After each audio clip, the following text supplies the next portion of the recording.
So I'm Jill Thompson. In my day job, I work for the Centre for Ecology and Hydrology, and I consider myself a tropical forest ecologist. But today I'm just going to talk about what the Society's been doing this past year.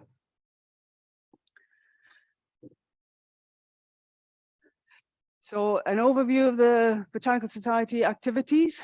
I'll talk about our Plant Ecology and Diversity Journal, our BSS News, the blog site, and the social media we do, student dissertations, and the field work. Now, this photograph is of Senecio inadequans in the narrow-leaved ragwort, which was recorded during our Urban Flora project, which I'll talk a little bit about later. It's rare in Scotland, and I guess it came by post. So we have this journal. I hope you've taken the opportunity to look at our journal in the exhibit room. It has an impact factor of 2.7 now. That doesn't sound very high, but in ecology journals, that's quite good. And you can see it was a bit low during the start of the pandemic, but it's now increasing and we're moving up the ranks. We don't have many articles from Scotland. I had a look and there was mainly some in 2009, 2010. And since then, a lot of them have been tropical. So I hope that all of you eminent botanists will consider writing for our journal. These were just a couple of papers that I thought might be of interest to this audience. The disturbance and biomass removal, evidence of short-term shifts. And you can look at these online, some of them, and the Taylor and Francis has a very good search engine, so you can search through the papers. So you can have a look when you have the time. Oops, wrong way around, sorry. So BSS News, there were some free copies there, which are old. I'm decluttering, as many people are these days, so I hope you'll take some of those away. This is our magazine for the Society. It has membership news and everything, but then we also have a lot of articles from very different areas of botanical things. So we have poems and crosswords, and we have student project results. Anybody can send us anything. You don't have to be a member, and I'm the receiving editor, so I'll help you publish them in our Botanical Society newsletter. Anything can be offered, and most things, in fact, everything is pretty much accepted. But it's a very good opportunity for students to have their first initial publishing in our newsletter. Recently, we've been looking at more policy-oriented objectives. We've been looking after cool links and supporting the protest about the golf on the dunes. We've contributed to the biodiversity strategy of Scotland, and we will be contributing to the plant strategy for Scotland as well. So we are trying to get more involved. And we're also joined with the Rainforest Alliance, the Scottish Rainforest Alliance that you heard about this morning. So we are becoming more active in those areas. This illustration is from Adrian Dyer's report on the orchids that he found opportunistically in his garden and the hybrids that he did. So as I say, we can have any kind of botanical of interest, and fungi and bryophytes and everything. So we have a blog that we started during the pandemic. It's very successful. It has lots of people looking at it. And we have a plant of the week. So these are the most recent ones. Anybody could write one. You send them to John, Grace, or Julia, and they'll be looked at and maybe uploaded to our website. We also have a learn place. You can see that at the top. And there's now 15 videos available made by Heather Forbes on different families. So you can look and learn how to identify the different families. We have a Facebook page. People can upload photographs and we'll help them identify them. And there are lots of articles on plants. So if you want to contribute something, then please do, or otherwise just look and enjoy some very interesting information. And you can also suggest things that we might put up ourselves. So we award prizes for the best student thesis in Scotland, and these are nominated by the departments where the students have studied. This year we had 6. They were very, very high standards. So we awarded 2 first prizes like we did last year. So this may become a feature in the future. So Hamish McGill, his report will be in the next edition of the BSS News that comes out in March next year, and hopefully we'll have Katia as well. And we also publish the reports from the fieldwork projects that we support.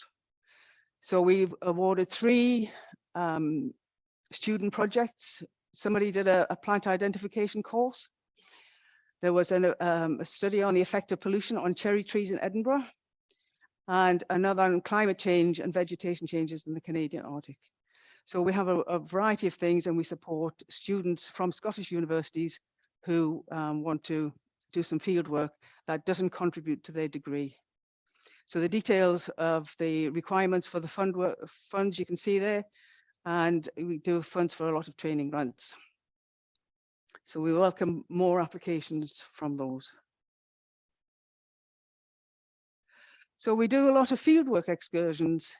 This is Richard Milne, who's very excited about his discovery of this new colony of Veronica. It's a rare plant in Midlothian, so he was delighted to find it. He took an excursion in July with a number of people. They don't have to be members of the society. As long as they book online and agree to follow kind of our health and safety regulations, then they're very welcome. He also found these weird looking toothworts, which I don't know much about, but it was very nice to find them. We do joint fieldwork sessions with other societies. So we were with had a fungus walk in Dalkeith Park, which was led by Cameron DeConigan. And he was on the BSS Council, and he's also the compiling editor for the BSS News. So you can see that they collected a wide variety of fungi. I know it's been a very good year with the dry summer and then suddenly very wet. And so they collected a vast amount of fungi to look at. And it's always a good idea to collect them with an expert. I wouldn't dare. We also worked with Dundee naturalists.